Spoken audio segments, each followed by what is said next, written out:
Welcome to the Healthspan Collective, the podcast where science and wellness converge. I'm Nicole Doran, and I'm thrilled to have you join us as we dive into the world of regenerative medicine, integrative health, and the latest science and trends shaping how we live healthier for longer. Alessia Sculpt is a content creator, podcast host, and founder of A Sculpt Body, an online fitness platform and community that empowers women to live authentically and without sacrifice. After nearly a decade in finance, she left the corporate world to follow her passion for fitness and connection. In our episode, Alessia shares how she learned to trust herself through each phase of life. She gets into how she used medicinal mushrooms as a tool for healing after the loss of her mother and her divorce. This is a must listen. Alessia, welcome to the Healthspan Collective. Thank you so much for being here. Thank you for having me. I'm very excited. I'm so excited. We met a couple of years ago, quickly, through our mutual friend, Sam. And Megan. And Megan, yeah. yes. Who I recorded with the other day. Oh, amazing. Yeah. Oh, I'm excited to listen to that. Yeah, it was such a good conversation. We talked all things PR and wellness and fitness. And obviously you have so much in common with her and Sam. Tell me a little bit, because you go by Alessia Sculpt, you have your Pilates platform. What got you into fitness and wellness to begin with? Yeah, so I am a creator. I actually started out working in finance for almost 10 years and then started my online fitness platform. I started teaching a little bit in person, started sharing my workouts online, and have become this creator. But what really started my path was my mom passed away when I was 20 years old, and I had never worked out a day in my life before that. Really? Yes. I did not grow up like athletic or anything at all. After she had passed away, my mom was really into working out. Okay. And she worked out at this specific studio every single day, almost right up until she passed away. She had skin cancer. And so the last few months she could no longer work out, but she pushed it as much as she could to the end. And that studio hosted a workout class in her honor to raise money for the hospital that she was getting treatment at and passed away at. And so, they planned it for after she passed, and I was like, okay, let me go and support. Like, how nice. Right. So I did the workout with all these like 40, 56-year-old women. Yeah. And I nearly died. I was like huffing. The feeling, like, it was one of those moments in my life that I remember so vividly and will never forget. Okay. I remember what I was wearing even, Yeah, totally. And so I remember looking around being like, this is so embarrassing. Like, all these women are killing it and I can barely keep up. And my mom used to come here every single day and like, what? So I started going to work out at that studio a couple times a week. And I started to really love it, and it helped me feel more connected to my mom. Okay. And that turned into, starting to lift weights and starting to do boot camp classes and all of this while I was working in finance. And I had a pretty intense job in finance, pretty demanding. And so my workouts would be like the highlight of my days. Yeah. And then I started to feel in my mid-20s that this finance career was like not for me. Like, I knew something was wrong and I didn't know what I wanted to do, but I was like, something's not right here. I'm so stressed out. I'm not eating. I'm not sleeping. I'm like, my skin's a mess. Like, I'm losing my hair. Like, it was really like, well, now I can look back and recognize it as like burnout. Yeah. Because I felt like I studied, and then, my mom passed away, which was an extremely stressful time. And then I just dove into work, and it was like, okay, my first job, then my second job. And I did that like traditional, typical path. Yeah. And so I was like, let me start teaching fitness on the side while I was working in finance, just for fun. Like, if I suck at it, if I hate it, I never have to do it again, but let me just get certified and like try it. Yeah. And I ended up loving it. Oh. Yeah. And so I was like, well, I can't make a living off of teaching in person. In my opinion, it wasn't going to give me the money I wanted in my life, the flexibility I wanted in my life. So why don't I try sharing my workouts online? And this was like before COVID, before everyone was doing it. There was like a few people like Melissa Wood, and like, there was like a small handful, and everyone was like, you're crazy. And I was like, well, worst case, again, doesn't work out. And anyways, it worked out. And I, at the same time, started sharing on social because I knew no one was going to do my workouts if I wasn't on social. Yeah. And I really fell in love with being a creator. And so since then, you know, I started in finance, sharing my workouts. It evolved into wellness and then lifestyle and now fashion and beauty and relationships and, you know, divorce and conversations about body. Because I do have like not the traditional fitness, diet culture approach to wellness. Right. I'm much more gentle and much more balanced than many people. Love. Yeah, I love it too. I think it's because I'm not a not a fitness girl. Like I am a regular girl who had a regular job in life for the first almost 30 years of my life. Yeah. So I'm not this like super intense, like diehard person. I'm like, no. I just want to work out because it makes me feel really good. Right. And that's the message that I share with everyone. And so now I'm full creator. I've been doing this full time for like 5 or 6 years now. And fitness and wellness still is a main pillar of what I do, but it's not everything. I feel like I speak so much beyond that. Yeah. No, I love your content so much because I resonate with it so much because, you know, I did grow up more athletic and my parents were really into working out. So I was always really in the fold with that. But I also got to a point at a pretty young age where I was like, I am so burned out. And like even just the training that I carried on from like sports was just not serving my body, you know? And so like, intense. So intense. Yeah. I was running so much in addition to lifting weights and being restrictive with my diet. And I would see these like short-term results. And then as soon as, you know, whatever the event that I was trying to lose weight for was, or, you know, I would just burn out after the 75 hard or whatever I was doing. And then I would have this like rebound effect where I felt worse than ever. And I remember seeing like, because you were kind of early to the Pilates Sculpt trend. Like you said, it was like most of what health was doing that. But at the time when you started 5 or 6 years ago, we were still more in the like Barry's boot camp, soul cycle, right? We absolutely were. And the aha moment that, I had a few aha moments, but one of them was I actually did go to a Barry's boot camp class in like 2018. Okay. And it was at 7 a.m. and I had to work a full finance day after. Yeah. And after the class, I had to lay down on the couch and like take a nap. And I was like, wait.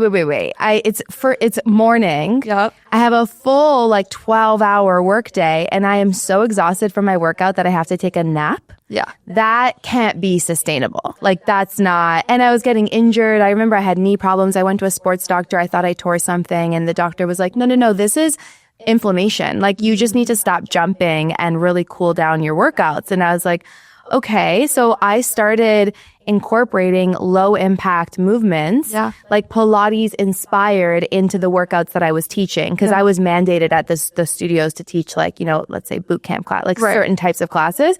And I started doing low impact, giving a lot of low impact options and people were taking them. Yeah. And I was like, oh, but this was at the time when like squat jumps, burpees and, you know, whatever else, like mountain climbers were like the way you worked out. Oh yeah. Orange Theory. Like, oh yeah. All those. Yeah. And it's nothing against those. If that's the method that makes you feel really good, that gives you energy for your life, then I love that for you. Right. But I recognized it wasn't for me and I started giving people alternatives and they agreed. And so it was like, okay. Yeah. You know, like maybe something's here. Yeah. Yeah.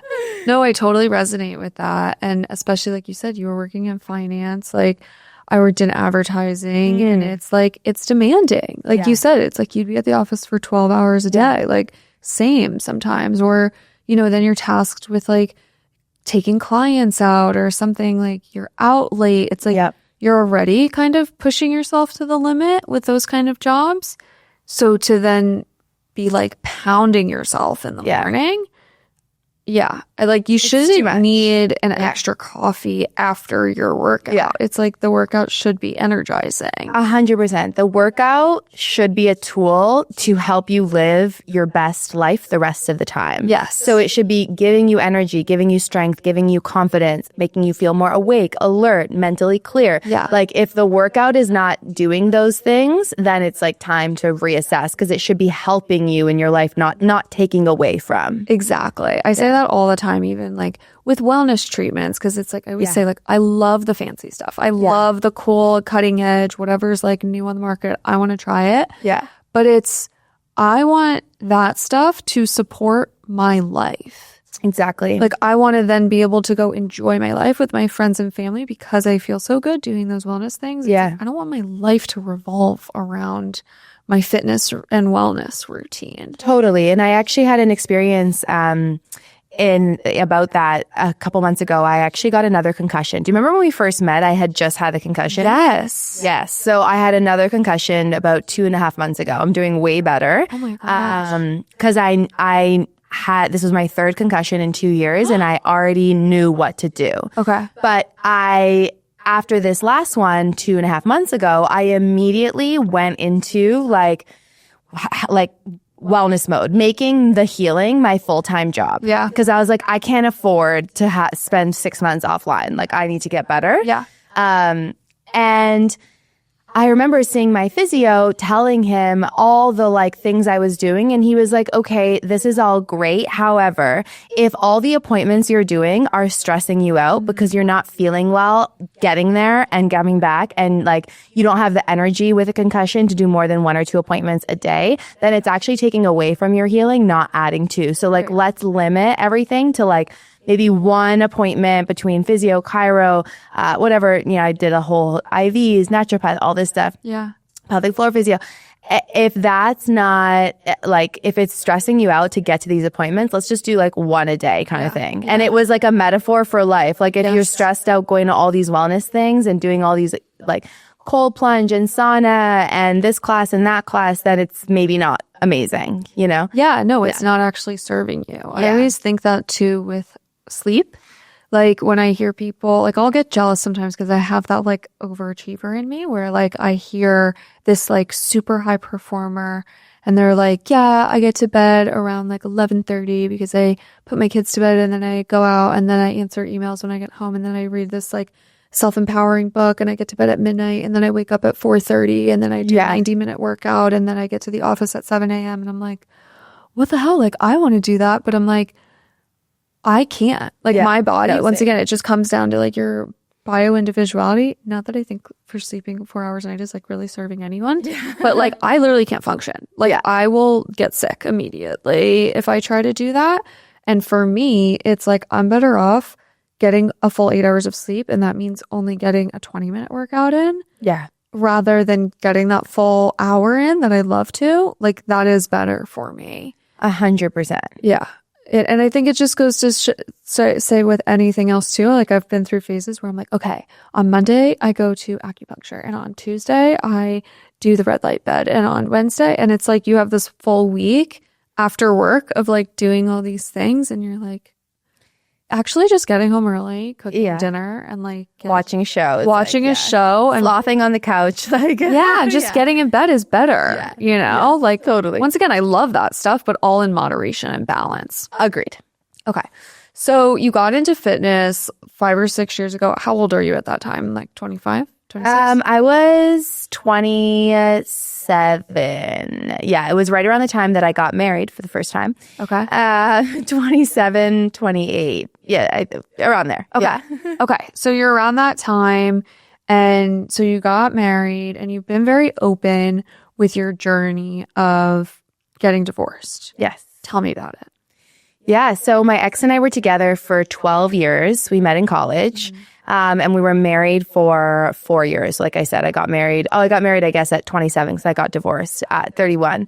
And we basically spent our whole 20s together. We grew up together. We became adults together. Okay. And we were what I thought was in a great relationship for most, like 11 years. And it was like, we were like the best I knew of a relationship, which was great friends. You know, we like did everything together. He was very supportive. He was very kind, very caring, very I mean, he didn't love that I was quitting my job, but he supported it. Yeah. Like, it was definitely like a stressful thing for him and for our family, but he supported it. He wanted me to be happy.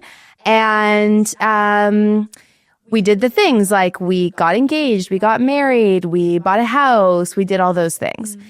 However, looking back at it now, I don't believe that we were lovers and like building a life and like that was like my person. Like, I can see that so clearly now. Oh, okay. But at the time, it was like the best I could have, you know, I knew. Like, when I got married, people ask me this all the time, like, did you have doubts when you got married? Like, no, I didn't, because that was the realm of relationship that I knew and I was happy.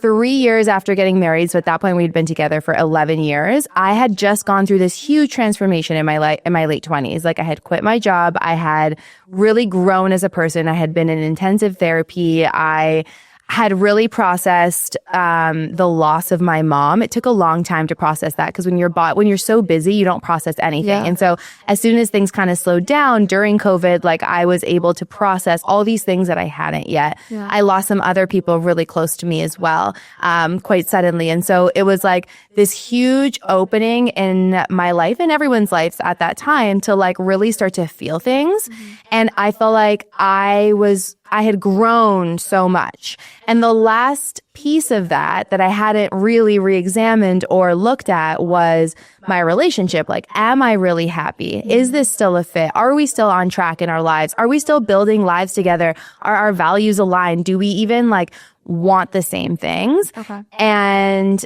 when I thought about that, and I first thought about it, like a year before the official ending of our relationship. So it was like a really long time, because I knew that something was off, but I was really scared. I was scared of being without him. I was scared of being alone, of not meeting someone, of all these things. And so it took me like a full year to get there, but I really realized like we're not building lives together anymore. Like I was really scared to have kids with him. Like, I was scared to like move our lives forward. And I recognize that now as like my gut being like, no.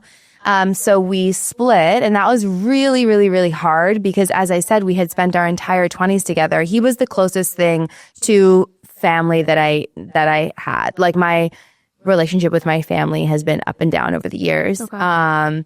And he was like my rock. And so I felt like I was more attached to that than I was as him as like my partner and my person. Yeah. That makes sense. So it was really hard. Yeah. And I'm very proud of myself for, despite it being so hard, still walking away anyways. And by the end, it was mutual. Like, throughout that year, I had initiated it. He was really surprised. And we had so many conversations and so much like, you know, back and forth and talking through this and working through this. Ultimately, it was mutual. But I certainly initiated it. And I think that happens with a lot of women, where a man would just stay. Yeah. A man would just be there and like, yeah, whatever, it's fine. And like the woman goes through a lot of personal growth and is like, wait, I don't know if I'm happy anymore. Okay. Yeah, I was going to say, so he was surprised when you first shocked. Realized. And I think that tells you like how our communication really was and how disconnected we really were. Yeah. He was absolutely shocked. That's so interesting. Yeah. Did you feel like you were still attracted to him during that time? Like, yeah. Did you guys still have like the physical attraction going? Yeah, I would say like maybe not the most ever, but yes. Okay. Like, and that's why it's really hard to describe, because it's like, it's not like we were best friends and not being physical and not being, no, like we were like still attracted and still in a fairly, you know, healthy relationship and close. It wasn't that. It was that like we weren't looking to our future together. Yeah, I know what you mean. And especially I think like you said, it's, you lost your mom, your family, your relationship with your family is strained or going through ups and downs.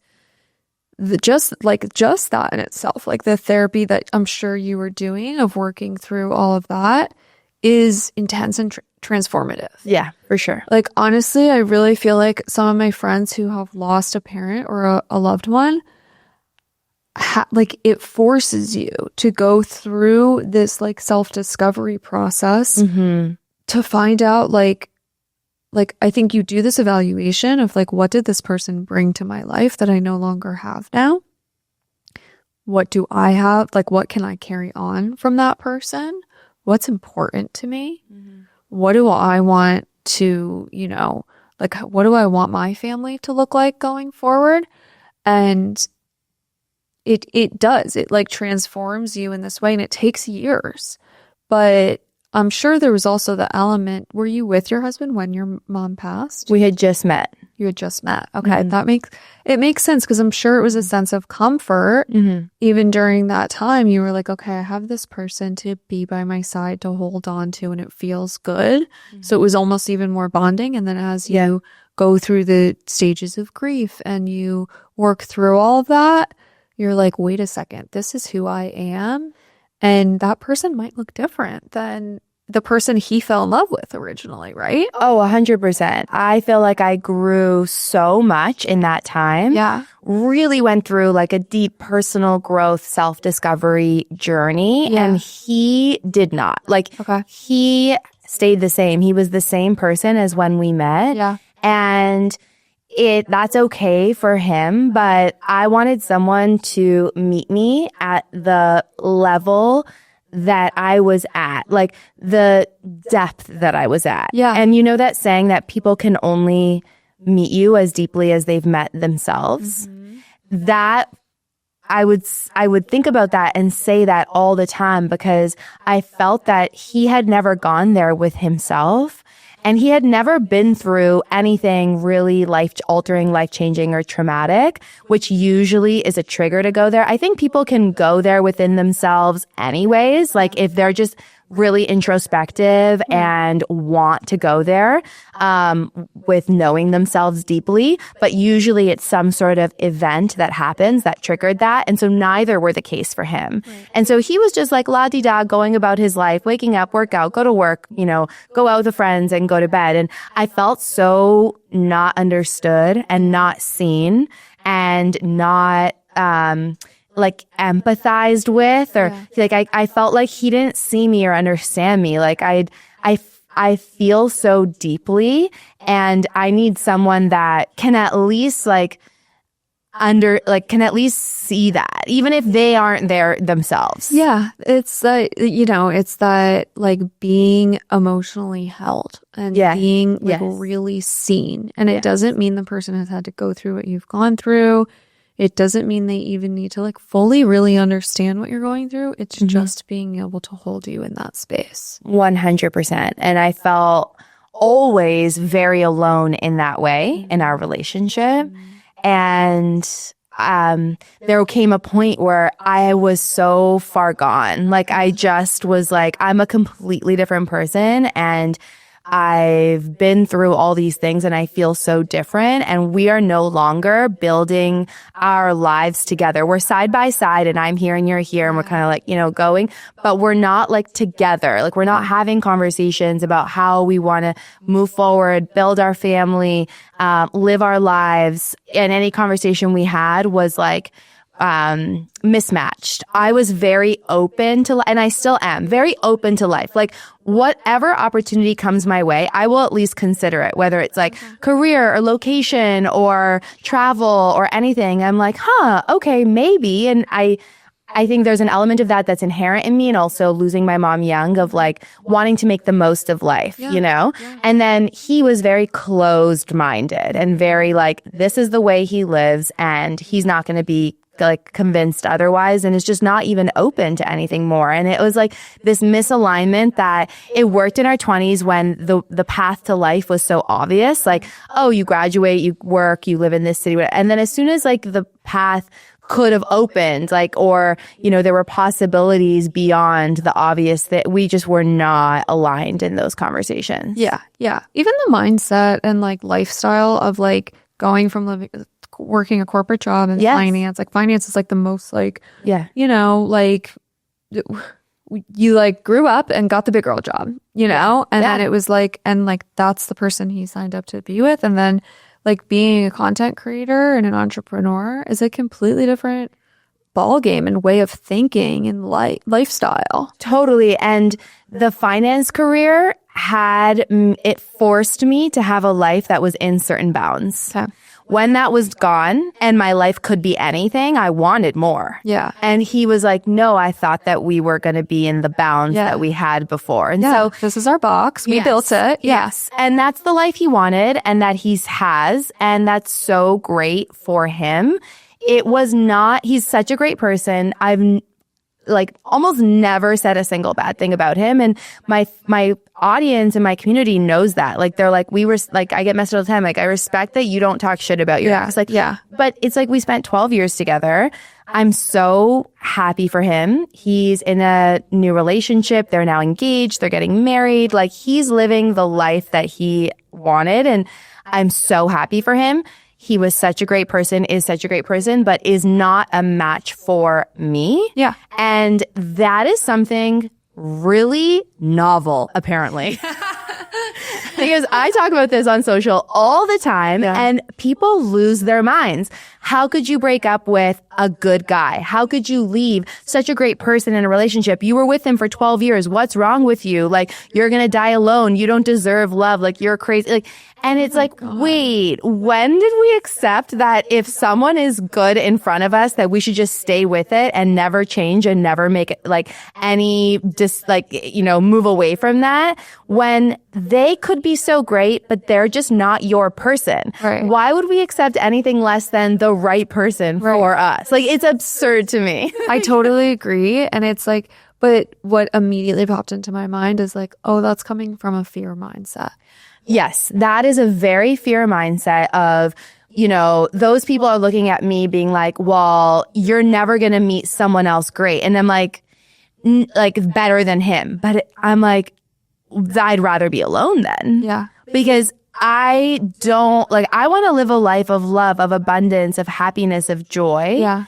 And anything that's like not aligned with that, I don't want in my life. And if that means me being single, I'd rather do that than be with someone who is draining my energy. Yeah. I was just talking about this last week on the pod with Lindsay Simsick from Almost 30.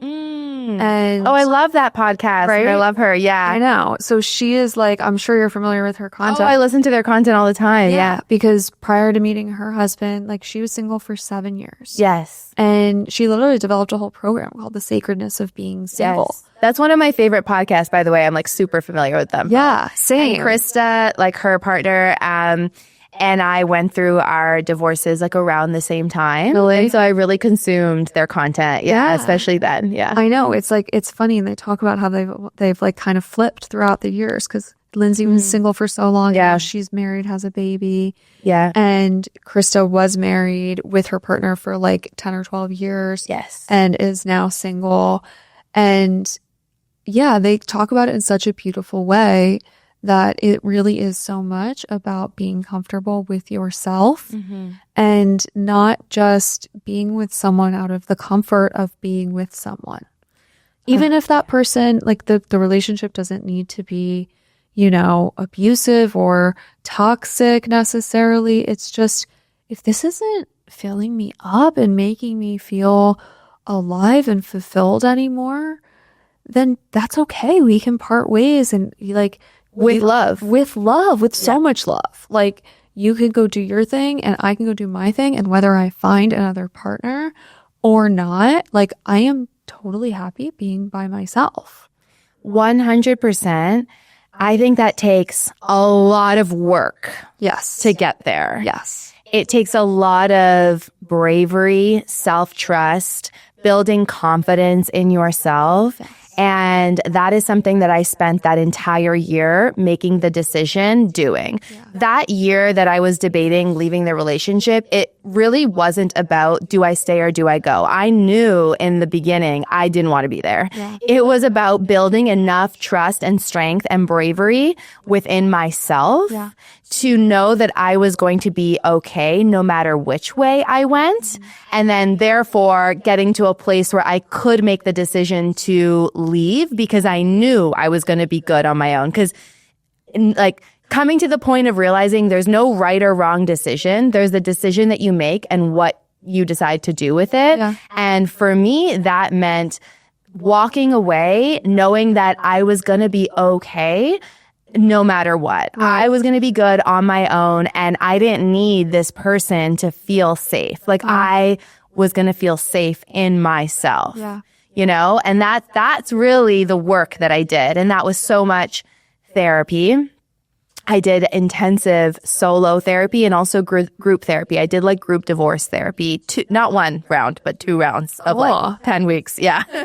8 or 10 weeks. I bet that was so helpful though to have a sense of community. It very much was. Okay. Yeah, it was helpful to have that sense of community of people going through it at the same time. Right. Also to watch people progress over those weeks and feel so much more confident and comfortable in themselves. And then that gave me hope that I was going to get there too. Right. Because that's something that like it is, like you said, it's like this novel idea that you would leave your partner at 31. And I think that is something that can be so lonely at that age because it is like, correct me if I'm wrong, but were a lot of your friends like getting married and like expanding their families during that time. So you don't even have this sense of community that you had maybe in college or university where everybody's single. Like we're all going out, we're all partying, like we're all kind of living the same lifestyle, even if we're in relationships, they're not serious. Yeah. So I'm sure there's a loneliness aspect. So to be able to talk to other people who are going through what you're going through really helps, right? It really did help. I certainly, well, I had like 4 weddings within months of my ex and I splitting. And it was like, so it wasn't just like, oh, I'm on my own. Yeah. It was like in my face. All these people are so happy starting their families and their lives. And I am over here like, I'm 31. I'm single. My life is really like in shambles. Like I really burned it to the ground, you know? Yeah. You left the corporate job. Now you're leaving your husband. Like, and then I had to figure out what to do with our house. And like, I was like moving / it was just complete chaos. Yeah.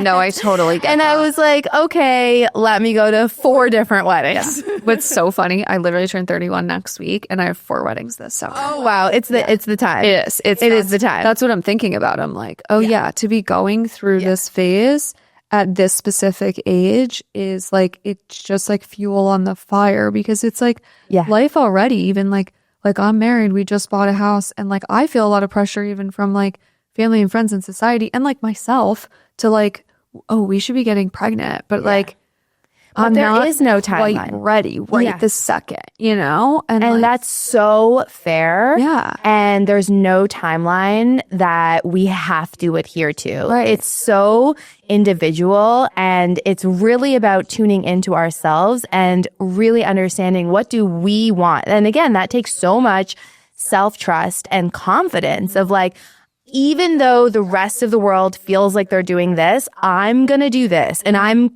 okay. Not just okay. I'm happy with that. Yeah. And I'm good with the really different path that I'm on. Yeah. And that's so much of what my content is about is like understanding that we all have choices and we can all create the dream life that we want. And so whether that is like leaving a long-term relationship or starting a family or not starting a family or, you know, starting a new job or not, or staying in the job because that I'm always talking about doing the brave thing. Like what feels brave to you? Right. And doesn't matter what anyone thinks. It's like what feels like the more expansive, open, brave option for you and going that way. But again, I think it really comes down to the wellness, like tools and practice that I cultivated during that year of my life. That's what I was going to ask. What did your like wellness look like at this time? Yeah, it was really everything for me. Like that, the practice I cultivated was what got me through. And it started, the core of it was therapy for sure, the individual and the group therapy. And the other core of it was my workouts. I was like, when I woke up heartbroken, like just devastated, confused, it was like doing some movement as some sort of structure and routine in my day. Like I needed to just like have something to do because I was lost, in making the decision. And then after, when I was in the extreme grief, like I just needed to like wake up and have somewhere to go and something to do. Yeah. So it was the workouts for sure. And they were very calm and very chill, low impact Pilates, Sculpt kind of workouts. Right. Or at least walks. And then I really got into mushroom therapy. Like, tell me about that. Yeah. So I did many macro doses of psilocybin and went on like mushroom journeys. So I went to this wellness retreat. Guided. Yeah. Guided, okay. Yeah. So I went to this wellness retreat a few hours outside of Toronto, a handful of times, and did these really intense guided mushroom like experiences. They'd be like 7-8 hours. We'd be in a room with like 15-ish people. I would do a full weekend retreat for some of them, and then some of them I would just do kind of like the overnight. But they really helped me get to the core of what I needed to work through. So the mushrooms that you take it as like everyone always asks this, like, how does it work? What do you do? So you take it as, well, first you open up the ceremony. Have you ever done a mushroom journey? No. Okay. But it's come up in other episodes. And so I'm so happy to be talking about this. Okay, yeah. I have all the questions. Okay, great. I really went there, so I'm happy to answer. So first of all, it's at this really kind of safe and, protected, almost it feels like, wellness community and location just a few hours outside of Toronto. It's run by a husband and wife.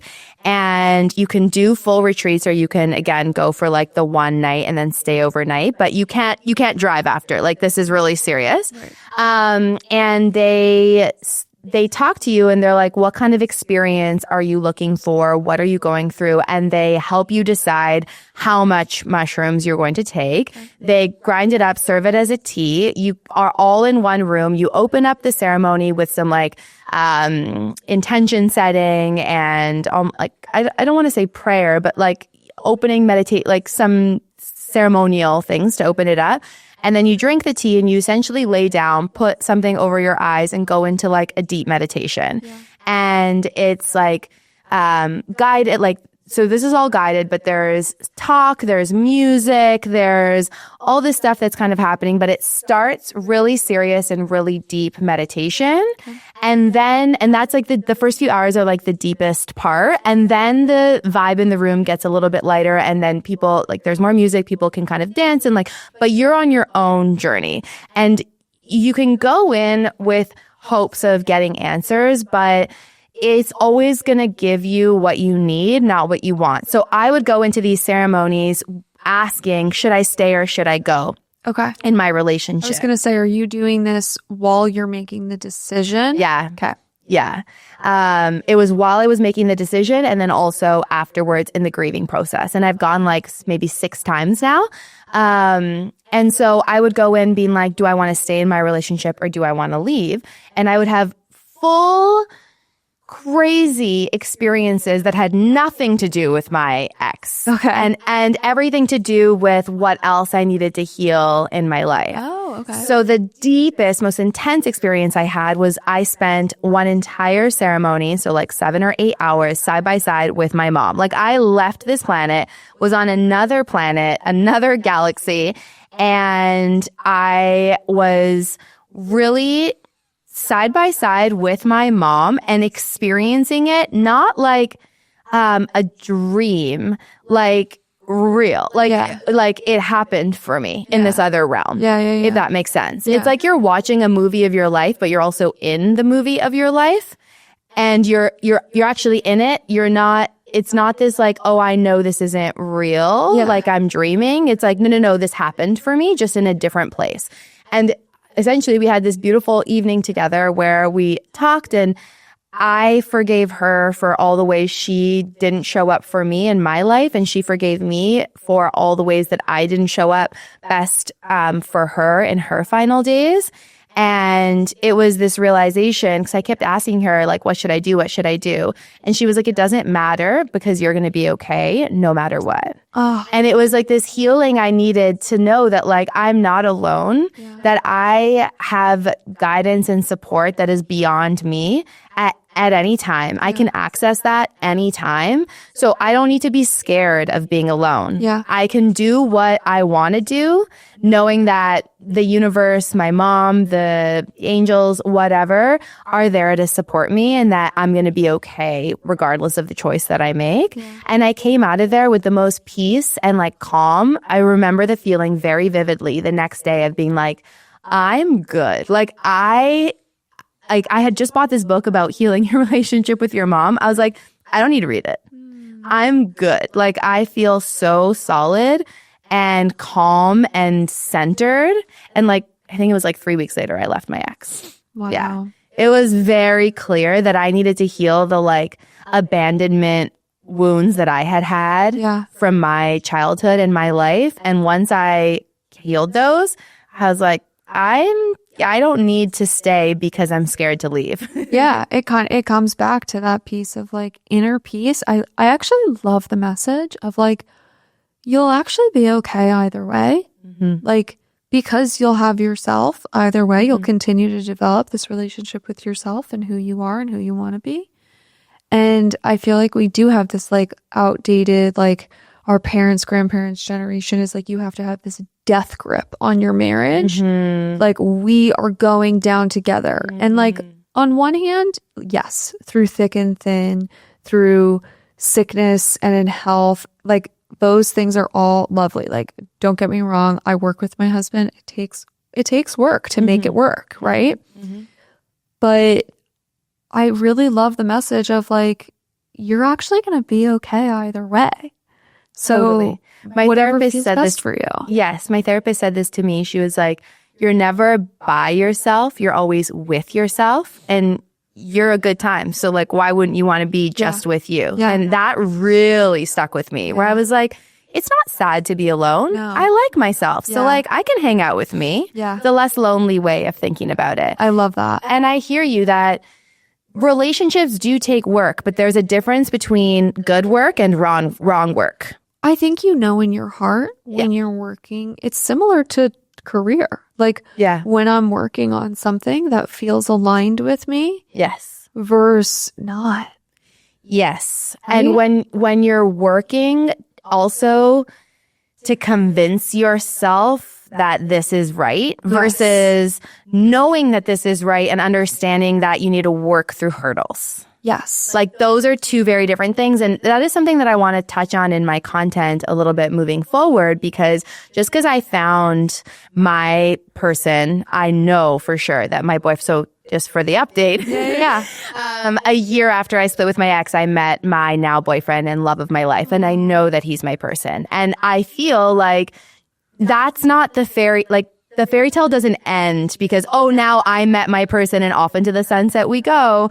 And it's not just easy forever. No. But there's a very different feeling of knowing that this is right. Yeah. And okay, we need to communicate. We need to work through problems. We need to solve issues. We have hurdles. We're both in our early 30s, but now I'm in my mid 30s. So I'm going to still stick with early. You're early. Yeah, you're still in your early. Like I'm in my early. I'm under 35. I'm 34. So I just turned 34 last week. So like I'm under 35. So I'm going to still say early 30s. Yeah. But we're both fully formed people, humans in our 30s.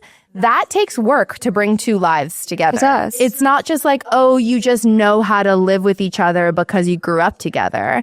Like it takes work. And so, but knowing the difference between right work and like as in the feeling is right, but it's work anyway, and wrong work, which is the feeling is like this is wrong, but you're trying to like make it work and stay together. Yeah. Like, I think that's really, really important. And just because you meet your person and maybe get married and have kids and it's this fairy tale and finally I found the love of my life, it doesn't mean that the work stops. It actually just starts because now you found the person that you want to build with. And that requires so much intention and communication and dedication and patience. And like, there's nothing like a really healthy, amazing person and relationship to hold a mirror to yourself to deal with the actual shit that like you've swept under the rug this whole time, you know? Like, Totally. like I met my boyfriend and I'm like, oh, so I can't behave like that? No, I resonate with that so much. My husband calls me on my shit sometimes. And I'm like, yeah, I'm like you walk away and you're like, you're right. Yeah. Like, he's so right. I can't be a raging bitch. Ooh, I have to talk to this person with so much respect because I love and adore him. Ooh. Or just like, I don't know about you, but like I repeat the patterns that I watched growing up, right? And it's totally. Like, sometimes it doesn't even look like being a raging bitch. It just looks like that's a little bit of like a toxic pattern, or like I'm demanding that he communicate with me in X way and I'm not actually doing that. Totally. Totally. It does. It really holds a mirror. It holds a mirror. A safe, healthy, loving, beautiful relationship holds a mirror to yourself more than anything else does. Yeah. And it forces you to grow and learn because you're like, oh my gosh, like, I don't want to lose this person. I need to really go there with myself and really meet them at this level that, you know, that they're at and that I want to be at. Right. And so as I said, I had this like I have an abandonment schema in therapy talk, is basically like the trigger that you have where you've been through all these things that I'm scared to lose someone, whether they have left on purpose or they passed away and it's been an accident. I'm really scared to lose people. And I exhibit behaviors that try and push people away before they have the chance to go because of that abandonment schema. And so in arguments, I will show that to my boyfriend and, you know, either storm out or try and push him away. And he's so steadfast and like, no, let's communicate. Let's talk. He's so patient. And it's like, oh, okay. Like, so I want to communicate and I want to do that. It's taken a lot of deep work, like in therapy of like, no, I want to show up. How can I work through this and like really show up to meet him where he's at? Yeah. I love that so much. Do you have any reservation about getting married again? Great question.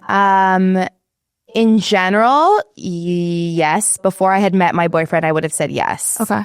Since meeting my boyfriend, knowing he wants to get married, no. I want to marry him. Yeah. I didn't care about, and I still don't care about getting married in general. Okay. I want to marry him though. Yeah.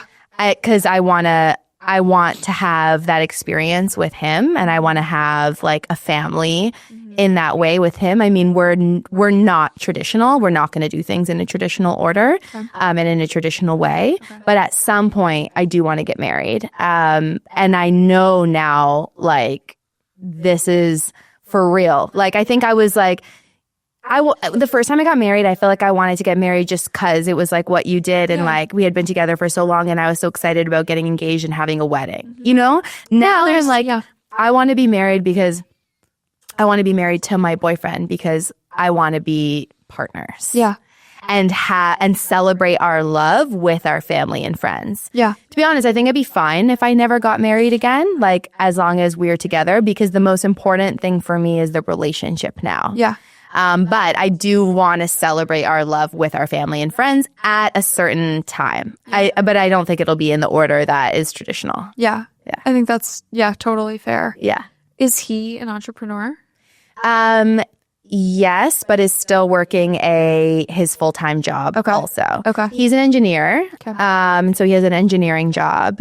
He's a transportation engineer, but he wants to start his own business, and he's currently in this discovery phase of what does he want to do next. And it's really interesting because now you're on the other side. I know I'm on the other side, and I went through that, but the person has to figure it out on their own. Like, I want to share my experience and almost like solve it for him, but I can't. I have to be like a really great sounding board and support system, but he's got to figure it out on his own. But it's so funny to watch his process because I'm like, oh, now I can see that this process is so universal. Like feeling so lost, really unclear. What do you start with? What do you not? Doubt. Like, do I need outside help? Do I have all the answers within me? Like, the process he's going through is exactly what I went through, just like different, industries. Yeah. But I still can't step in and solve it. He's got to solve it for himself. And so he's kind of going through that.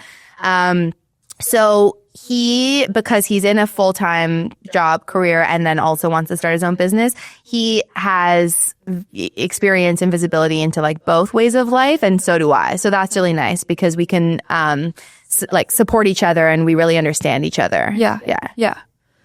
Yeah, I love that. And I think it's, once again, it holds a mirror a little bit for you to be able to like watch him go through that process that you've already been through.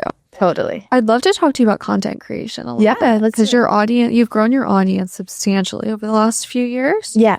Do you feel like there was a certain point in your content creation or a certain thing that you started talking about that really resonated with people? Yeah, it was my relationship status. Yeah. Okay. It was being really open about ending my marriage and going through a divorce at 31. It was being open about breaking up with the good guy. So leaving a relationship that was good, but not the one for me. That is something that no one was talking about when I started talking about it. And it really resonates with people. Yeah. I did not realize how universal of an experience that was. And so, people, I think, really feel connected to that content because again, it's not anywhere and they are like looking for answers. Like when you're trying to decide whether you stay or go, you're looking for answers everywhere. Meanwhile, you really have to do the work to get the answer in yourself. But I try and actually share that in my content. Like, these are the things that I did to get to the answer, which are those real wellness kind of tools, the therapy, the mushrooms, all of that. Yeah. And then it was being single in my early 30s and being okay with that and really embracing it and understanding that I don't want to settle. I don't want to rush. I'm happy to be with myself until the right person comes along. Again, another novel thing that I really didn't know was so novel.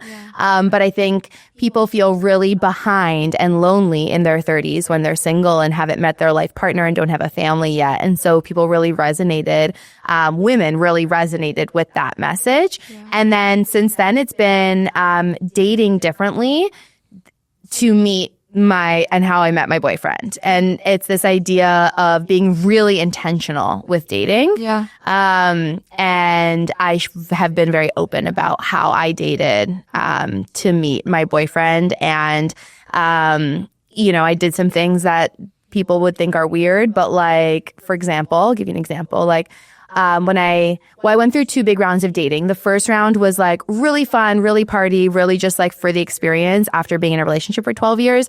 And because it was all about the fun, I attracted men who were also like having fun and not serious. And so that didn't work for like finding a partner. And then I went back on the apps and just like a second round of dating where I was far more intentional, really, curated my dating profile to reflect that. And also how I spoke to men and how I, went on dates, etc., changed that to reflect that, like, I was being intentional and had a lot of boundaries and like wouldn't waste my time. Example, I would have a phone call with them before going on a date, which a lot of people think is weird, but I didn't want to waste a whole night on someone that I wasn't even going to like. Oh, yeah. So I think like this alternative, I think really big picture, it's like this, what has really resonated with my community and allowed me to grow my community is this idea of just not doing things the traditional way that society says that you should, and about being brave and trusting yourself and doing things differently. So that's leaving a quote good guy that everyone thinks is like so amazing you should stay with. It's like being single in your 30s and being okay with that and happy with that and not being in a rush, and then dating differently to meet the best right guy, not just any guy that is like fine. And so it's something that, and I will continue to share that message as my life evolves. Yeah. So now I'm in a serious relationship and we're talking about getting married, starting a family, all these things that we're not going to do in a traditional order or way, probably.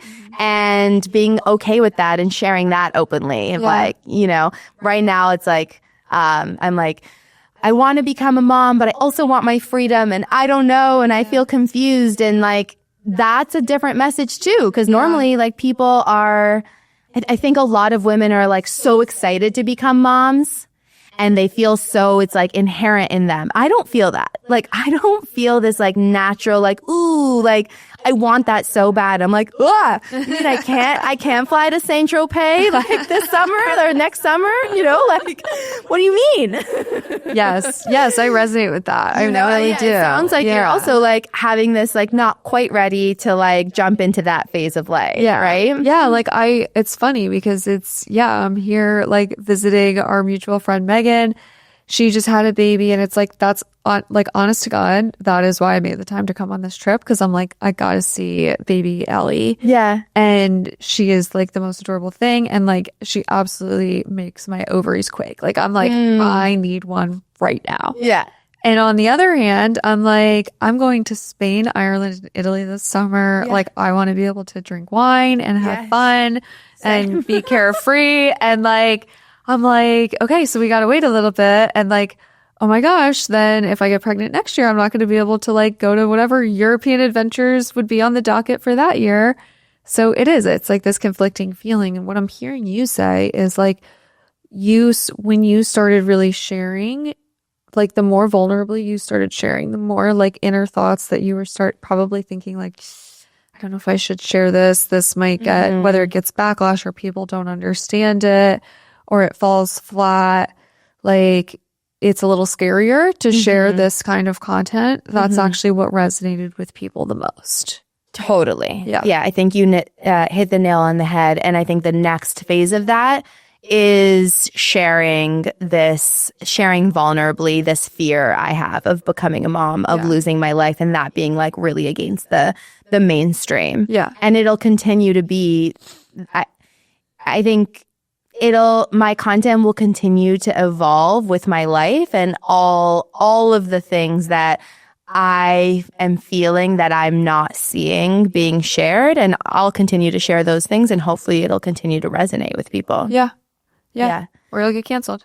I'm just kidding. Know what? I don't believe in that. I don't believe in cancel culture, because like, what are you going to do? Stop me from sharing on social my own social? Like, I don't care. Agree. Like, you know what I mean? Like, I'm like, I work with amazing brands that they know that I'm sharing stuff that is against the grain. Yeah. So are they going to be surprised when I continue to share stuff that's against the grain? Probably not. Probably not. Right. And so I think I'm going to be okay. I know. You know, I think. I'm totally kidding. No, it's so true. But like every time that I've shared something that, you know, people have tried to cancel me for, like, you know, men in the comment, whatever, it's only gone more viral, and I've only grown my community even more. So whatever. Now like, I feel like, like the more creators I'm friends with and just like work with, I'm like, these trolls are like propelling the content more than anything. Like, they're engaging the most. So like, 100%. Keep at it, please. Keep at it. Keep engaging. It helps reach more women who need to see the message. And it allows me to have the career of my dreams with the flexibility and financial freedom that I've always wanted. Oh, I love so that. like, love it. Yeah. Keep it going. Yeah. You know? Yeah, keep hitting me, please. This reminds me, or makes me feel inspired that I really do want to start creating the content about the fears I have about becoming a mom. It's like, it's time. I think I've put that off a little while. I've been a little bit scared of alienating my audience that followed me when I was like talking about being single in my 30s. Yeah.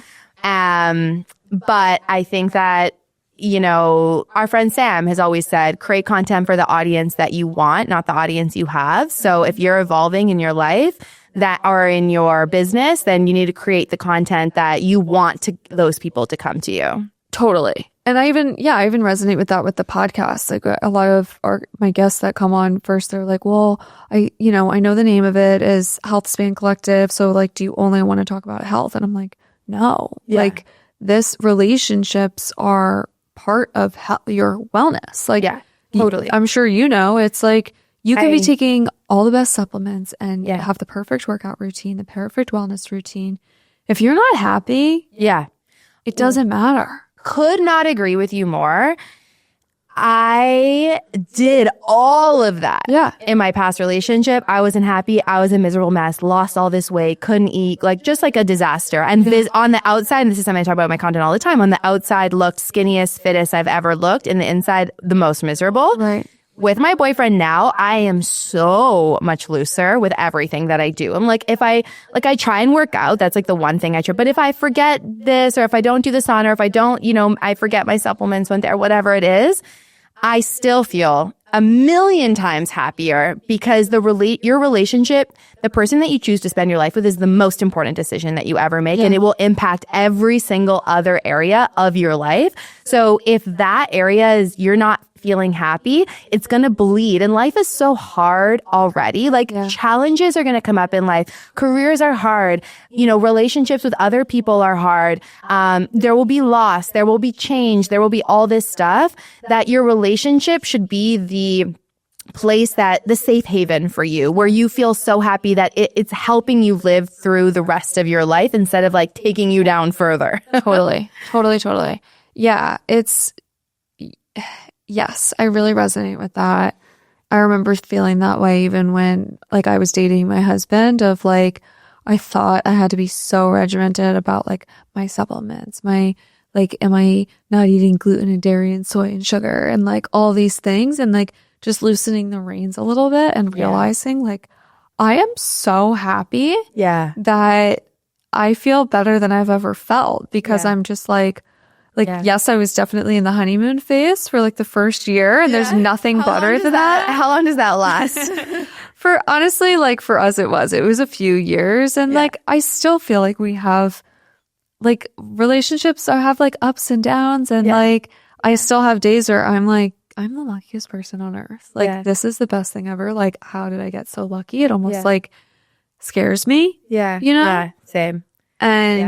And then I have days where I want to murder him. And it's just it's what it is. Like, can we talk about that fear for a second though? Because that was something that I felt a lot when I met my boyfriend, because when you're used to things being really hard, it can actually be really hard to feel good and feel happy. Yeah.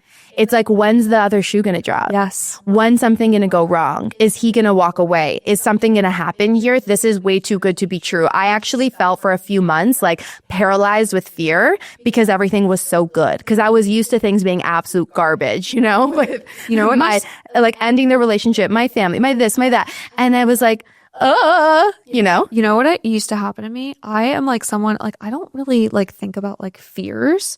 Like, I'm not somebody, like, I lived in New York. I literally, like, I don't know, maybe I was just walking around in like an oblivious cloud, but like, I was never scared, like walking home at night. I was never like, I've never had a fear of flying or being like at sea, like anything like that. And when I started dating my husband, really like fell hard in love, I would have this like thing of like, what if something happens to him? Yeah. Like, same. Almost like feeling like I need to like mentally prepare for like something bad to happen to him. Yeah. And it was weird. Like, and it was, I think it was just my body and brain being like, we've never been so happy. Yeah. Don't let anything happen to this person. Totally. But you also can't live like that, right? No. It's like you have to remind yourself of like that that I'm worthy of this and I deserve this happiness and this joy and I don't have to be scared of something happening. But also, if something happened, I trust myself that I'm going to be okay no matter what. Yes. Yes. And it came honestly for me, like I was definitely on like a self-discovery journey when I first met him. Like I had been single for a while, just in like some situationships and like it was when I like fully surrendered to like, no, just focus on you. Like for me, it was like I needed to put the dating apps aside for a little bit because I was just like stuck in that cycle. Yes. And I feel like when I finally was like, okay, I'm actually really good, he came into my life like almost immediately. Yeah. Wow. And it's just like, it's like anything. It's like the same with wellness. I really struggled with my weight for almost 10 years. Wow. I have PCOS and like, it was just like I said, I have that like overachiever mentality where I just want to be working so hard. And it was almost working against me. And it was kind of like when I just like loosened the reins and it was actually during COVID. I like moved back to Florida. It was like not the life I thought I wanted at all. I thought it would be temporary. And like all of a sudden I was like putting on my jeans and they were falling off of me. And I was like, oh, for me, it also had a lot to do with alcohol. Like I stopped drinking as much and my inflammation just kind of like fell off. Listen, I'm all about having drinks. I love my drinks, but like it's poison. It is. Like, let's be honest. Yes. It's poison and we choose to do it anyways. Yes. Like that's okay. Don't get me wrong. I love a cocktail. I love a great bottle of wine. Like I really do. Yeah. I'm just so much choosier. Yeah. About when I drink and who I drink with now. Yeah. Because it is like I used to just treat it like this thing that's like just a piece of me that everyone gets. And like now I'm like, no, just because I'm at a social event doesn't mean I need to be drinking at this thing.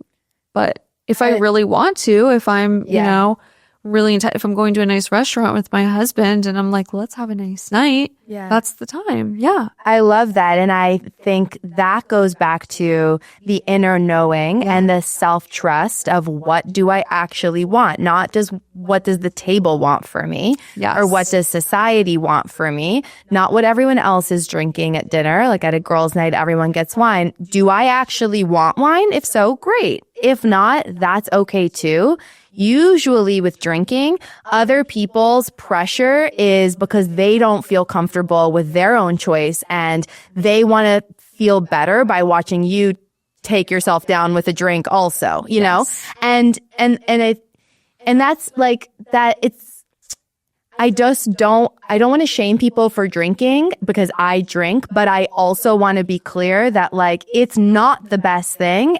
And when someone's peer pressuring you, that's because of their own insecurity. 1000%. I talk about this with my mom all the time, actually, because she has always been like an innately intuitive drinker. And when I was younger, I was genuinely that person. Like I went to a big state school. Like it's literally been rated #1 party school in the U.S. like multiple times. Where did you go? Right? Florida State. Oh, okay, yeah.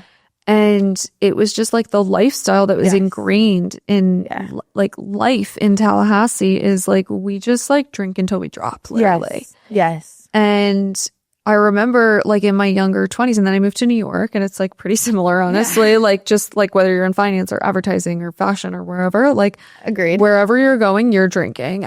Like even in the office sometimes. Yeah. And I remember thinking like, how does my mom just like enjoy a glass of wine and like actually like feel like a little bit tipsy from like 1 or 2 glasses of wine? Like I just don't like, I was just like, I would love that, but I just don't get it. And now I'm that person where I'm like, I have a half a glass of wine sometimes and like I feel it and I'm like, this is amazing. But it's once I just like pulled back and let my body just like calm down and my brain just like be with itself for a while. Now I have such a healthier relationship with alcohol. And same, like we were in New York last weekend and like with my husband's family and like we were out until like 1 a.m. and it was great. I haven't done that in months though, you know? Yeah, totally. I'm actually going to New York this weekend. Oh, No. Yes. And I just talked to my friend who I'm visiting, and she was like, okay, we have these friends coming and this plan, and we're going out every night. And like a part of me was like, okay, this is going to be a big weekend. And the other part of me was like, bring it on. Yeah. Because I don't know how like these weekends and these kinds of times happen so infrequently now, with everyone kind of moving on to different stages of life. And I don't know how much longer I'll be able to enjoy like a raging party weekend. So like, let's fucking go. Totally. Oh, you better believe in Spain and Italy and Ireland. Like, yes, that will be more than I've drank all year probably. Yeah. But like, bring it on. I'll be doing an IV before and after. Yeah, totally. Totally. And then it will be time to kind of like relax a little bit and get a little bit more back into this like working out and just sleeping and not drinking as much. And it's really about trusting ourselves enough and really knowing ourselves to be able to balance all these things in life. And sometimes, and it's not always going to be balanced. Sometimes it's a little bit more dipped into one pool or the other. Sometimes a bit more wellness. Sometimes it's a bit more drinks and food and out and whatever. But it's like allowing ourselves to flow through these things without these strict rules, without these like really structured ways of being, and trusting ourselves that we're like, we can pull ourselves out if we dip too far, and we can enjoy when we're in it and be really present when we're in it, and not like shame ourselves for like when we do, have a little too much fun or whatever. Yeah. Question. So you mentioned you have like your friend in New York is like going out, like that's like what you're going to do with her. Your other friends are probably moms and like just in mom mode. How have your friendships changed over the years as you went through this transition of career change, getting divorced, now finding your boyfriend? Like, how have your friendships changed? They've definitely evolved. I would say my core people are still my core people, but there's certainly some people on the periphery, on the outside, that have dropped off as my life has changed. Okay. They don't understand the changes that I've going through, and they're in different life phases. Yeah. And they've just, I don't know how else to say it, but like they've kind of fallen off. Yeah. And that's okay. Yeah. Like some of them are married with 2 kids or 3 kids or whatever. They live in the suburbs. They're doing their thing. And like, we're not aligned. And I really believe that, with core friends going through different stages of life, you can maintain those friendships. Both people have to put in the effort. Yeah. For sure. Yeah. And then I think especially the person who doesn't have kids first has to put in a little bit more effort, while the person who has kids is like just going through that because they're so like tied to home, etc. Yeah. But then beyond that, I think both people need to really make the effort. However, that's with core friends. I do think with some peripheral people that maybe you weren't as close with, but you maintained contact with, whatever, like some of those people are going to fall off. And I think that it's coming to terms with being okay with that and understanding that every person's on their own journey. And quite honestly, I think that obviously not going to like name names, but I certainly think that some people have watched me go through my journey with jealousy, and they're in an unhappy relationship and they have kids and they're stuck. Or they feel stuck. They're not actually stuck, but they feel stuck. And they look at me having ended my long-term relationship, having been single, having the time of my fucking life, so happy. And then now with my boyfriend, meeting the love of my life, being so happy, I think they look at that with like some sadness and jealousy and resentment. And I think it's hard for them to be friends with me. And you know what? That's okay. Because there are people who it's hard for me to be friends with them at different stages or whatever, it's okay. But I've definitely had my fair share of like sadness around that. And then now I've come to a really like peaceful relationship with it and understanding that it's okay. Some people are going to come and go, but my core people have been so supportive and so amazing with kids or not. Yeah. Yeah, that makes a lot of sense. It actually reminds me of like the people who get anxious when you aren't drinking at happy hour or whatever. Yes. Like it's a very similar thing that it's their own insecurity that you're triggering for them. 100%. And yeah, it can be straining on a relationship sometimes. And I think like everything, you go through seasons, and same thing. I have friends who, I have been friends with like over the years. And I think it's normal, similar to romantic relationships, where you have, you have times where you're talking every day and you're tight as ever. And you have times where we go a couple of weeks or months without talking, and then we see each other and it's like no time has passed, right? Yeah.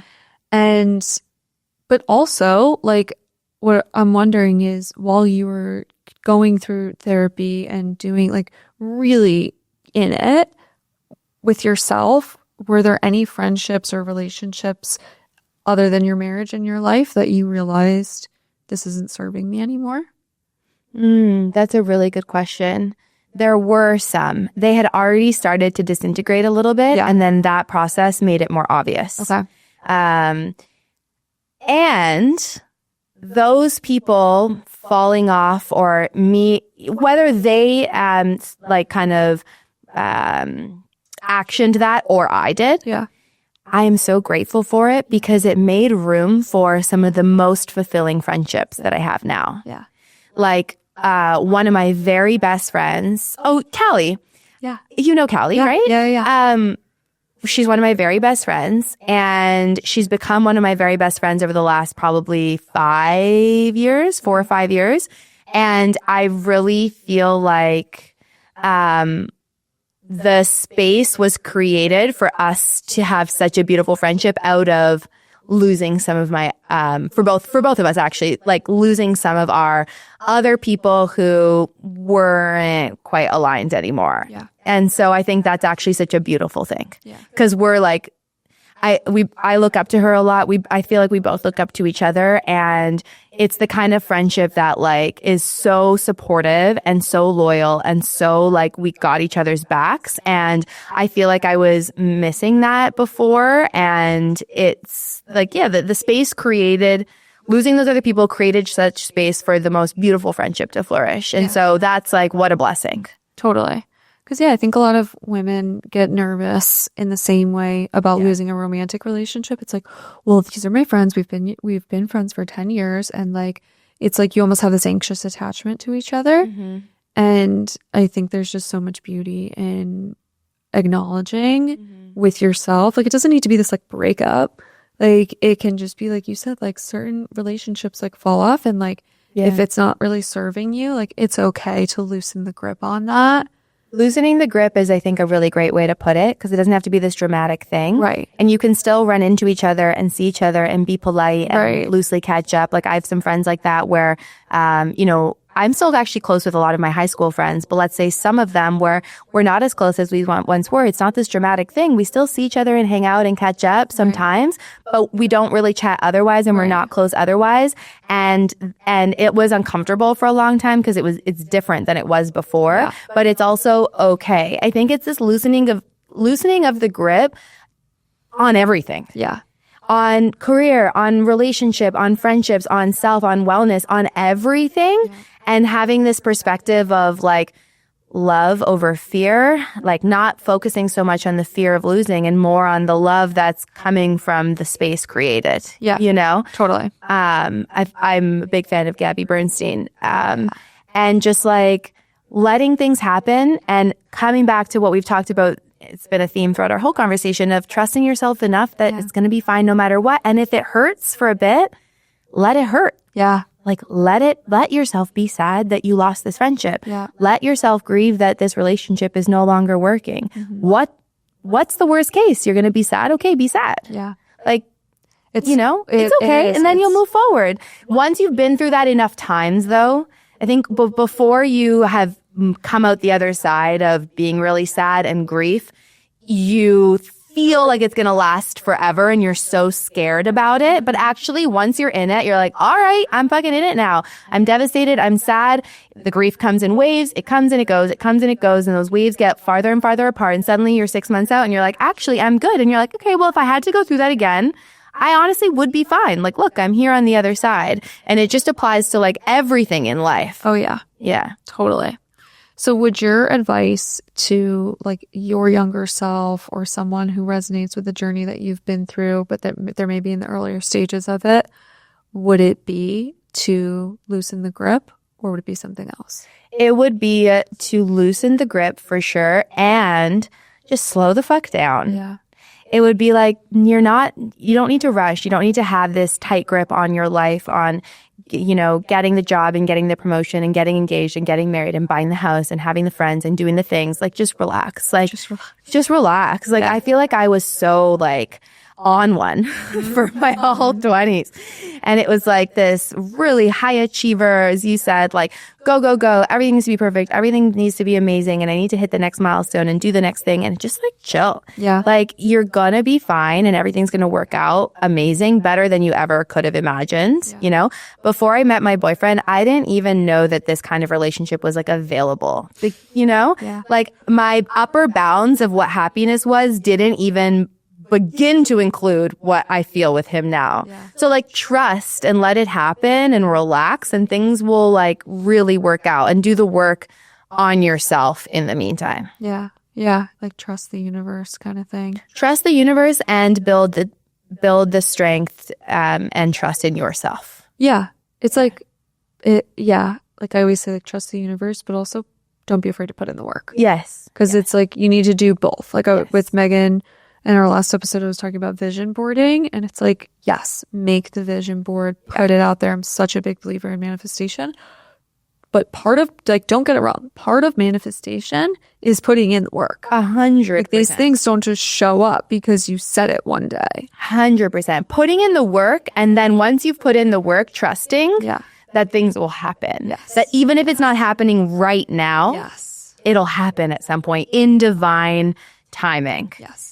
In the timing that is meant for you. I just hosted a retreat in Costa Rica, and one of the mornings we did a ceremony that I led, which was let go and let in. Yeah. And we let go. So I had all the women write down everything they wanted to let go of, and feel the feelings of how sad or angry or anxious those things made them one last time. Like, feel it so fully. Like, oh, really, really, really, really, really feel it. And then crumple up that sheet of paper and throw a rock signifying the paper into the ocean, and let the waves take that away. Let it go. Like, whoosh, let it go. And then sit down and write down what they want to call in and let in. So it's like, relationship, friendship, career, abundance, money, peace, calm, whatever it is. Write it all down, and then really focus on what it would feel like to have those things. Yeah. Like, the feelings of it, the joy, the happiness, the peace, like, feel it so hard. And then fold up that sheet of paper, put it away, and trust that those things will come in divine timing. Trust that the universe is going to give them to you in the timing that is really meant for you. And that might not be the today or next week or this year, but when you're ready, it'll happen. Yeah. And it was such a powerful ceremony that we did peak and pit at the end of each day and at the end of the trip. And so many women said that was the peak of their trip, where it was like, like, such a powerful thing to like really acknowledge what you don't want, and then really call in what you do, but then feel that trust and just like let it go. I love that. And that is an exercise that people can do. Yeah, I highly recommend. Yeah, it's like so easy. All you need is a sheet of paper, crumple it up, the let go, crumple it up and throw it in the garbage. Or if you have like a fire pit or something, put it in there. Yeah. And then the letting in, you just write it down. It's like such a easy thing to do from home. And you can do it at any time. You can do it monthly, or New Year's is a really nice, or your birthday is a really nice time to do that. Yeah. Oh, my birthday's coming up. I'm definitely going to do it. Nice. I love that. It's so exciting that you just did that retreat in Costa Rica. Yeah. What are you looking forward to? Great question. I'm looking forward to having some time this summer to A, have fun, and B, really think about where I want to take my business moving forward. I'm at a point where I've had an amazing year, like with my community, my platform. I've grown a lot in the last year and a half. I have such great brand partners. And now I really want to think about like, hey, what's next? Is it writing a book? Is it, I dabbled with a podcast for a while, and it's like, I was trying to test it. Like, do I actually want to do this? Do I like it? Do I enjoy this process? So I need to think about, do I really want to do that fully? Okay. And then it's also like stepping into the next phase of my life and allowing my content to like flow and reflect that. So I guess it's a bit of a moment of like, I don't know exactly what's next. I know there are some big projects in the work that'll be launching soon, but those I've been working on for a while. So it's like, okay, what do I want to work on big picture and moving forward? So TBD. Okay. Yeah. I TBD. love that. Like, yeah.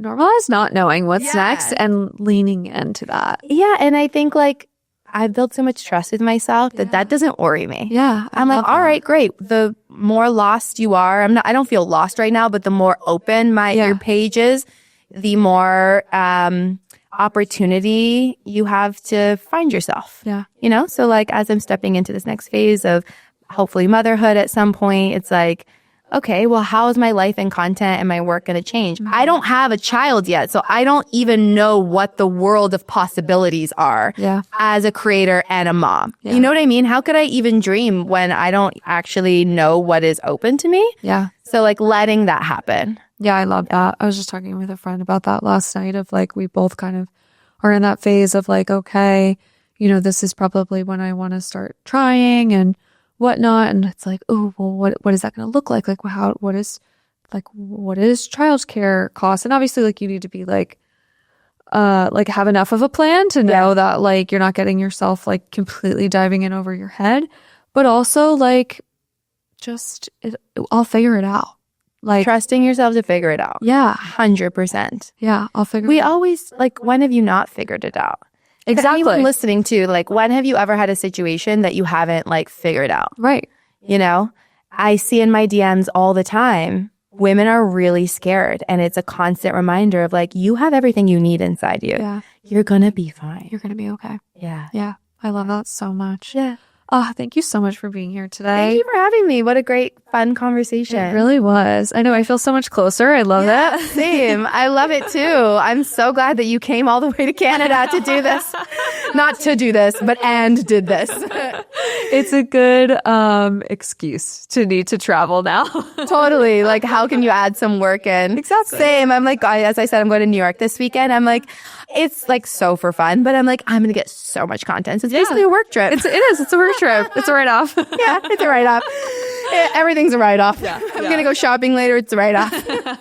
I love it. Where can people find you? At Alessia Sculpt on social. Love it. Yeah. All right. Thank you so much. This podcast was brought to you by Pureform, a comprehensive wellness center in Boca Raton, Florida. The website is pureformhealth.com, or you can find us on Instagram at pureformhealth. Feel free to message us with any questions, and note that you can connect with our providers for consultations over Zoom, from everything from stem cell therapy to hormone replacement therapy and peptide therapy. That's it for this episode of the HealthSpan Collective. We hope you found it insightful and inspiring. Don't forget to follow us wherever you listen to podcasts so you never miss an episode. And if you enjoyed today's conversation, we'd love for you to rate, review, subscribe, and send it to a friend. We'd also love to connect with you on Instagram. Follow the podcast at HealthSpan Collective and me at Nicole J. Doran. And leave us a comment on our latest post, letting us know what you'd like us to cover next.